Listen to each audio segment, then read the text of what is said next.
amazing sight. This is one of the most modern, most recent memorial built here around Herzl grave. As we mentioned it before, you remember this place is the connection between the Israeli society, its past, present, and future. The happy moments, the suffering, the wars, the Holocaust. And here we are now heading towards the memorial for Ethiopian Jewry. Some of the Jews coming from Ethiopia. If you remember, let me remind you what happened here. Ethiopia, Eastern Africa, very interesting country, which was 3,000 years ago led by a king. His name was Menelik I. He was, as they say, the son of King Solomon. King Solomon, the son of King David, founder of Jerusalem. He was the son of the Queen of Sheba. King Solomon married this gorgeous princess from Eastern Africa. And she came back to Africa and turned her country into the first Jewish kingdom outside the land of Israel. As we can read here, since the Jews were exiled from Zion to Ethiopia after the destruction of First Temple, the return to Jerusalem has been the dream and the aspiration of the community, passed down from father to son, from generation to generation. Repeated attempts to realize the dream and return to Zion, Jerusalem, as you remember, ended again and again in bitter disappointment and sometimes in tragedy. The most famous of this courageous journey departed in 1862, led by Abba Mahari, but he was doomed to failure. At the end of 1979, the entire community left its home. I wish to remind you, these are the days Ethiopia was conquered by the Soviet communist regime, Mengistu. In those days, we had to find a solution for our Jewish people persecuted there. The community left its homes, young and old alike, and embarked on the long journey to the promised land, driven by an ancient dream and borne on the wings of hope. They walked hundreds of kilometers, miles, on foot, through the forests of Ethiopia and the deserts of Sudan. They climbed mountains, crossed rivers, endured the freezing cold and the burning sun, hunger and thirst, the terror of the cruel highway robbers, and the deliberate and merciless harassment of the hostile army and police. Hundreds of members of the community perished and were buried along the way, and many others are missing to these days. Those who survived reached Sudan with nothing and were dispersed among the refugee camps that were set up in the overnight in Duka, Rakuba, Jidarif, Tuaba. These are locations all over Sudan where they began the endless wait to leave for the land of Israel. I remind you that Sudan, President Numeri Sudan, an Islamic fundamentalist state, very hostile to Israel, and this was to build ties with this regime, for they let us go through their land. Let my people go. Next week, 2 weeks, is Passover, Pesach. So we hear that story in the miserable, crumbling tents which had become their new homes. They were stricken with hunger, cold, disease, and epidemic. Death became familiar to them. Entire families were obliterated as though they had never existed. Hundreds of thousands did not live to arrive and kiss the holy ground of the land of Israel. The story of this journey is the story of the remarkable heroism of an entire Jewish community that resolved to return to its home in Zion, even at the cost of its own life. The people of Israel remember the heroes of the journey, the many and the good who gave their life in the yearning for Jerusalem and the love of Zion. And this text written here is in English, Hebrew and Amharic. Look at this beautiful language. This is their language and character. And we have learned not to make again the mistakes we have done in the past. And we would like to help this community to be good Israelis, good citizens, happy citizens in the country, but never forget this beautiful culture they're coming from. The memorial is a very interesting monument. And in this monument, we can see and visualize African huts, the way this community was living in Gundar area, in Gundar, and we can see here this dark shades representing the marching men, women, children, and elderly. They walked in the desert and they suffered hunger and rapes, robbery and death. And as we zoom closer, we can read their name. And come, Alan, I invite you to walk with me among them in this reconstitution of a desertic, high, hundreds of names of African, Jewish people who lost their life for the sake of Zion, for only guilt, having been Jewish. And here we can read the prophecy by Prophet Isaiah, chapter 11, verse 11.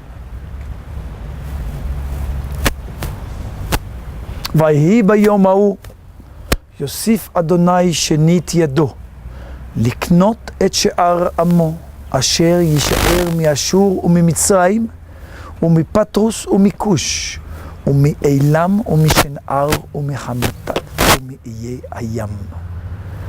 The day will come and the Lord will bring back to his land the forgotten tribes from Egypt and from Africa, from the east and from the west, and from all isolated islands in the sea.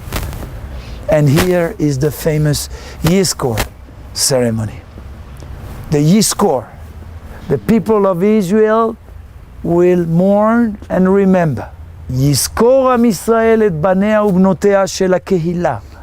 Shall the people of Israel remember the son and the daughters of this Jewish Ethiopian community, men and women, elderly and kids. Hundreds and thousands who gave their life when they waked and woke to the land of their forefathers, to Zion and Jerusalem, but could not survive the way. The heroism is to be remembered. And here is the hut. And in this hut we can see several pictures. Ethiopian villages, Jewish tents, and Jewish people marching. And here is the house of prayer of this Jewish ancient community.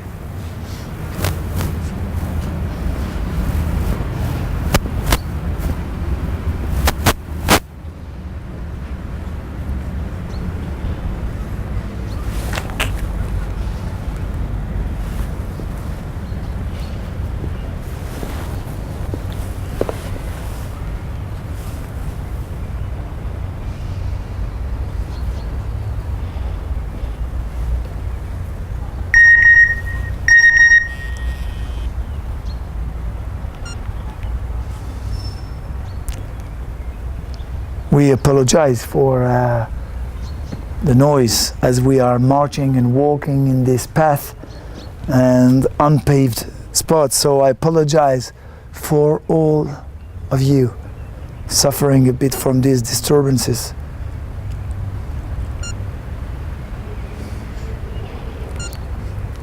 We got a nice message. Someone is hearing a cell phone, but no cell phone in our vicinity. This is probably connected to a broadcast in America. And so we are still looking for pictures, but sometimes expecting for you questions. The size of the Ethiopian community now? The size of Ethiopian community in Israel is today 200,000. In the coming parliament, I believe we will have 2 or 3 Knesset members. It's an improving situation, although, as you may understand, it is a very difficult time for the parents, as they hardly learn the language and depend on their children to back them up in their absorption in this country. So we clearly face a dramatic problem among this community, wonderful community, warm people, very pleasant, the grandchildren of the Queen of Sheba and King Solomon wedding. As you can see, when we were looking at the soldiers marching, we saw already several officers coming from the Ethiopian immigration. So there are different ways to look at it, but we have to learn from the past. We have to learn.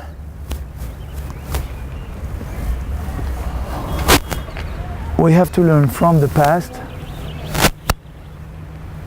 and avoid some social economical problem which happen with other immigration within the city, within the country.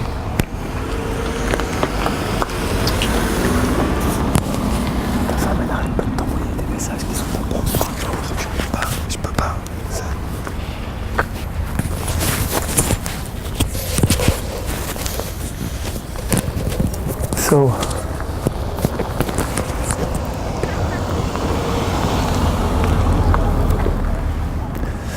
we are now moving to another area in the graveyard.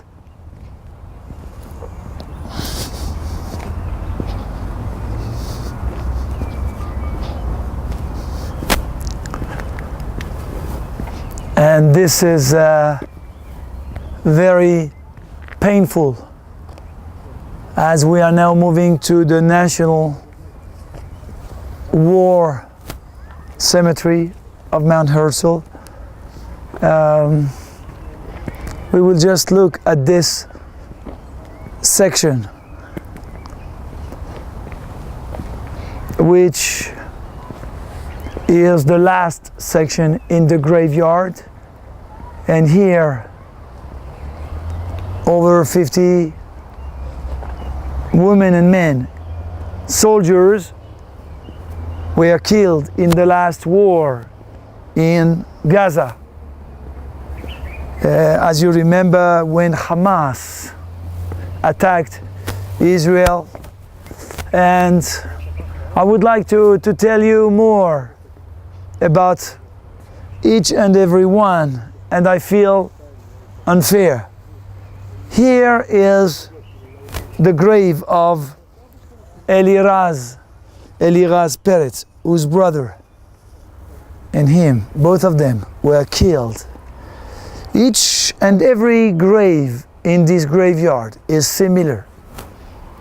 No matter, man, woman, a commander or private soldier. Shall it be the chief of staff or a young soldier who just enlisted yesterday, as everyone gave its own life. So they have given equally. The state of Israel, visioned by Herzl, could not exist if the people living in Israel are not ready to defend it. And we will light a candle for the sake. This is Eliran Peretz. We'll light a candle. As you know, the candle represents the human being. And we can see on the grave, all graves, same shape, a bed, and here a pillow. On the pillow, we can see the emblem of Tzahal, IDF.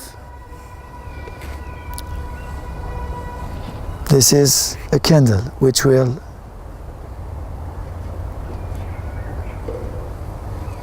stay here. The little box is to avoid the wind, to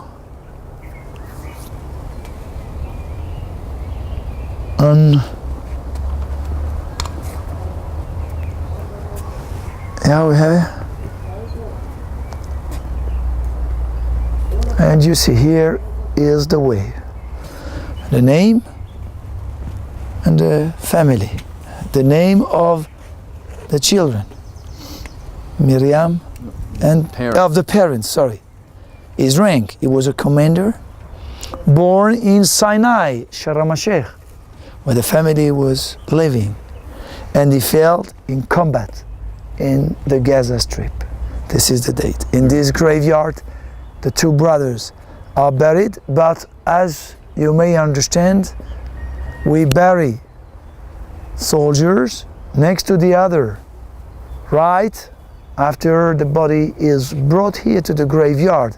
So we cannot put together brothers, friends. This is a good question. Are there special graves for general? As I was telling you, everyone who gave his life, gave his life. So in the biblical vision, these people, these men and women are equal. And the grave of a general is similar to the grave of a private. The grave of a Jewish soldier is similar to the grave of a Muslim, Christian, or someone with no religious faith. The difference between Arlington in the US and Mount Herzl is that in Arlington, if you ever served the US forces and you pass away dozen of years or 20 or 30, 50 years afterward, you can be buried there. But in Israel, only soldiers that lost their life during their military duty are buried in this military graveyard. There's a major, the only thing we can see here is that the family can decide whether the boy or the girl will be buried in the central graveyard in Mount Herzl, or having him buried in the military section of its own village. But this is the national memorial, and unfortunately, being aware of the surroundings, the geopolitical situation of Israel, we unfortunately have many plots prepared for the future with a hope the hope we will never have to use it. By the way, From the Gaza. they're all from Gaza war. And please pay attention. In the last years, family come and decide to plant flowers, bring pictures or the flag of their unit. In the past, this was something you wouldn't see. We will try to avoid bothering parents who come here to pilgrim their kids. ها؟ سلام אותו.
As we were viewing this ceremony on top of Mount Herzl,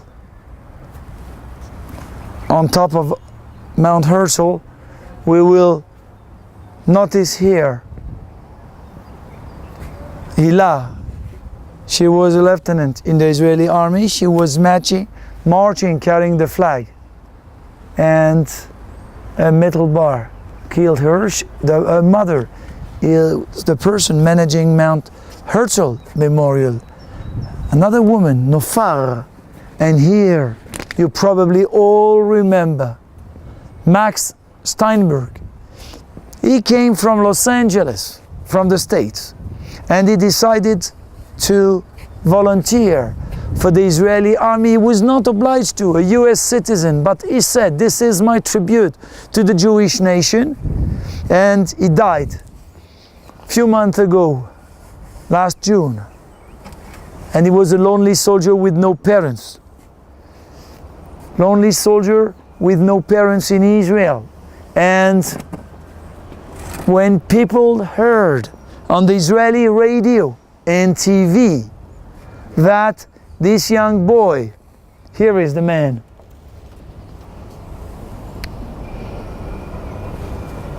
this young boy was killed and has no family in Israel,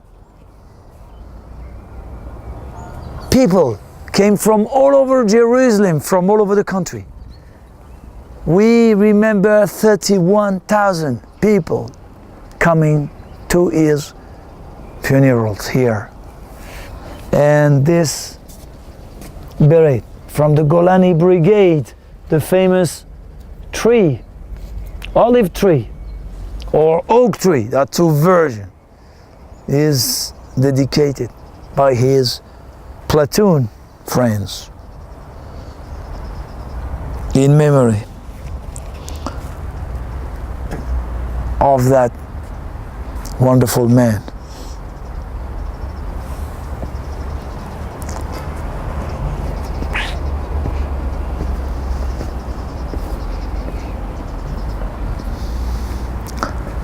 I remember Yoshua Hefetz, as Yoshua was trying to enlist the Navy SEALs, and he died during the training. the parents from Ghana, Israeli academics at the university, and the boy was 19 when he just died while in training.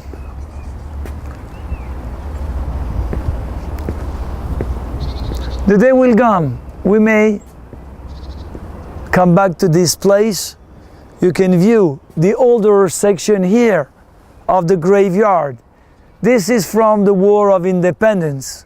In the time, people didn't have yet the desire to personalize the grave of the dear lost.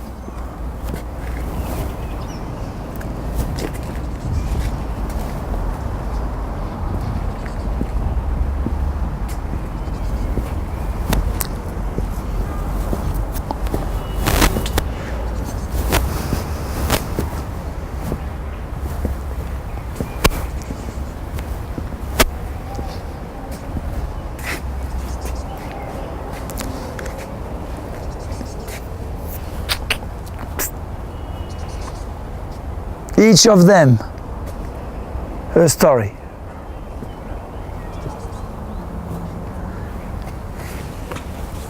Emmanuel, the son of my dear friend Ilan, was the commander of the most secret unit in the Israeli army.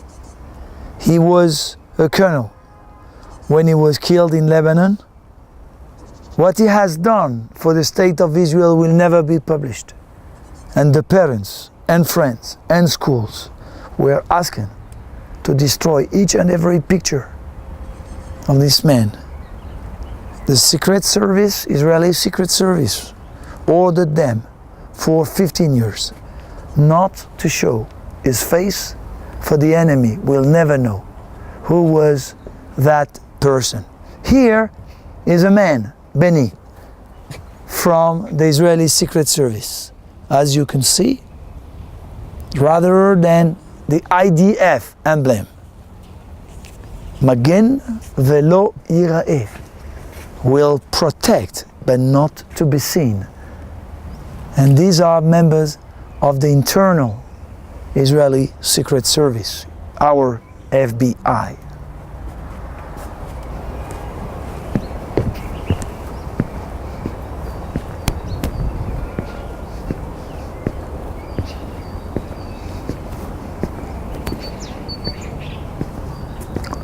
We will walk together.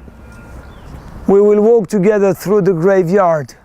There are so many stories we wish to tell.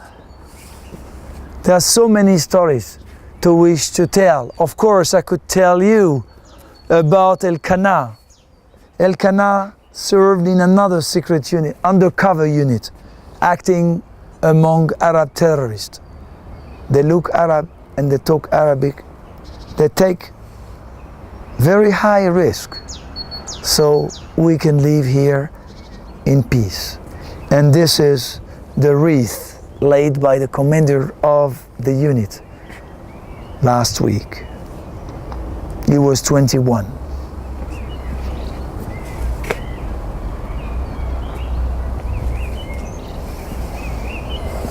His family was among the first settlers in the Gaza Strip. And the day came 10 years ago, almost 10 years ago, where Prime Minister Sharon decided they have to move. The world promised us that they will act to turn Gaza into a quiet place if Jewish settlers go away from this Palestinian area. And the Gobi family, Elkanah family, like each and every settler in the Gaza Strip, were moved away from that strip. Unfortunately, we did not face international pressure on Hamas to stop the warfare after we have left.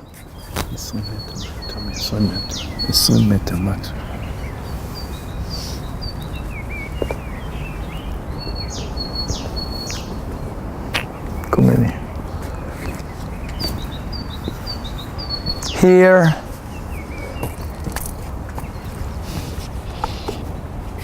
you can see he belonged to the Israeli police combat force, which was connected to the IDF in Jerusalem area, the Komemi family, from the Kurdish immigration from Moshav Aminadav.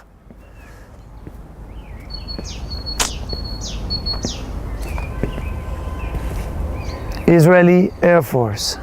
He was a cadet at the Flight Academy and was killed on duty.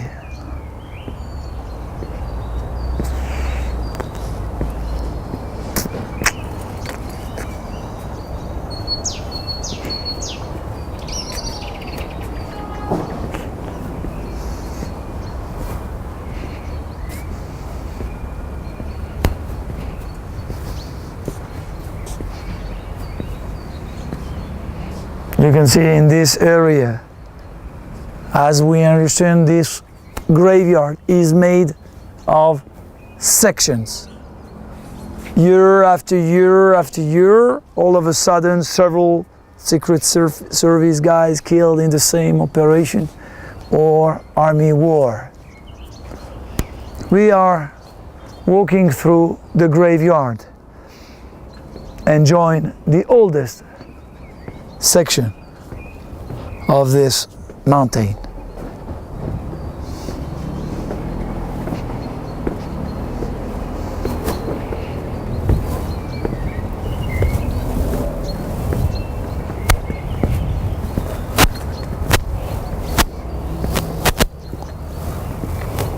The State of Israel, the Defense Ministry, is in charge of maintaining the place. As you can see, the 6 Days War section, we see almost no flowers and no pictures, because this was not in the habit of the families in those days. These guys were 20, 19, 21 in 1967. They would be retired today. They lost their life. So we can live here peacefully.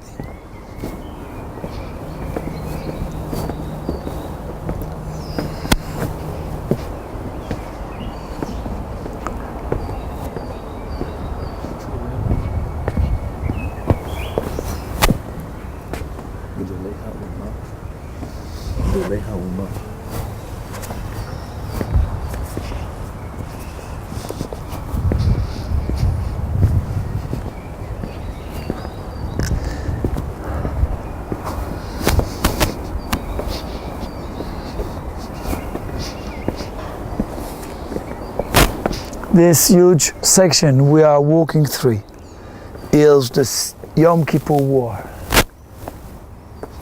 In October 1973, Israel faced a joint attack by Syria and Egypt. Our government in those days, Mrs. Golda Meir and Moshe Dayan, did not think we should bring reserve soldiers to the borders and protect the fence. They believed that this attack will not happen. The casualties were terrible. Over 2,700 young men and women killed in the very first days. Today, we don't take any risk. Israel is permanently on alert.